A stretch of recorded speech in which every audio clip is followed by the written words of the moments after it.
Hi there, welcome back to Creative the Craft Life. My name is Melanie and I am on a year-long journey to reorganize my craft space. I'm just embracing it. At this point it's been what, 8 or 9 months, I think? 8 months probably by the time this goes up. I'm getting near the end of my first kind of big project, which was to go through all my cardstock kits, collections, and part of the process was to pull out embellishments. In the last video I went through my creative memories.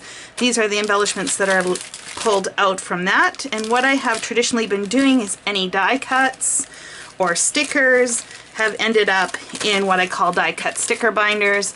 I'll show you here at the end because that's where all of these are going.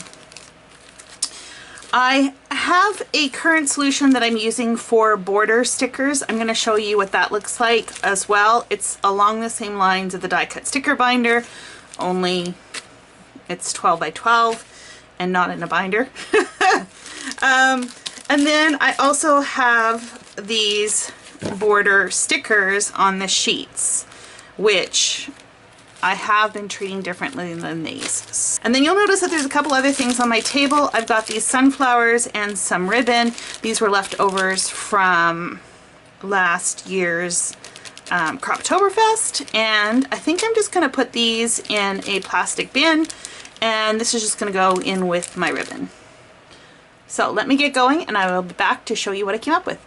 I have one of these containers from scrapbook.com, and this is where I have been storing my 6 by 12-ish sticker sheets, chipboard, that kind of stuff that I haven't transferred over into the die cut sticker binder.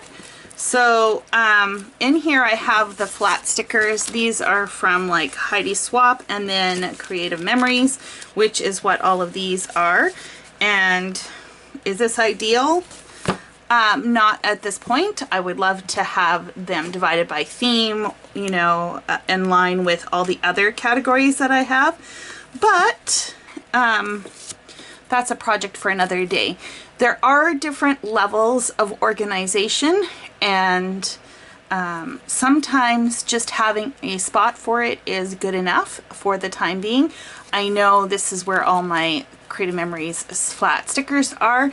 I know this is where Pink Fresh chipboard stickers are that aren't in the die cut sticker binder, and then if I've got any other like word title stickers, they're in here as well. Okay, let's move on to the die cuts. Okay, so the few die cuts that just need to kind of go in my everyday pages. I'm not going to do their own page for this, so I'll pull that out and do those. The half pearls are going to go in with the rest of my pearls. I just have them in those small 4x6 iris bins by color, so that's what's going to happen with those.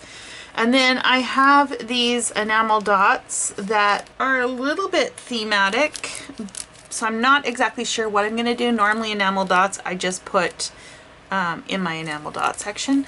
So I might think about this a little bit more and figure out what I want to do. Now I had one other set and I included them in here because they were extremely thematic, whereas these are a little more generic. It'll make sense in a minute. All the die cut packs or ephemera packs are on these sheets. So I've got Winter Woods by the lake. So here's where those other enamel or epoxy shapes are. Again, they just have like the octopus and the fish and the water drops. Stars are a little more generic, but all said and done, I think it's okay to have them here.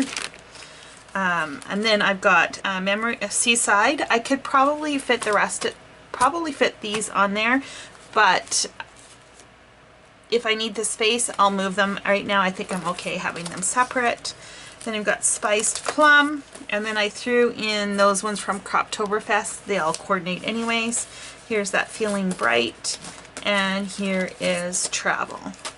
So the next thing to tackle are those border strips. So this is my current solution for border stickers, 12-inch border stickers, or just borders in general. This is an insert that I bought years and years ago for Cropper Hopper folders, and I have in here turn the page washi tape, and I'm thinking seeing as I'm here, that I might just adhere these to a piece of cardstock so that they'll lay nice and flat. And then I only have 2 of these sheets, which is why I said it's sort of like the binder system, but not really. So when and if I ever get enough to warrant a 12-inch binder, I can always just transfer these over. But for now, I just have added them to page protector or album sleeves, like a LP album sleeves. Put it in a piece of chipboard, and then I just adhere the strips on here, or the stickers. Actually, these are actually branding strips, and they just peel right off, and I use ATG for attaching these. And so I think that is what I'm going to do with these packages next. I'll come back and show you what they look like.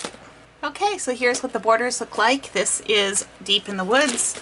This one here is Spice Plum. Now, something interesting about Spice Plum and Serene Waters is they are actually double-sided, which means this doesn't work great for that. But I am using ATG tape, which just kind of peels right off. So if I change my mind, and let's say I'd rather use the purple side of the pine cones instead of the brown side, I can still easily peel that off.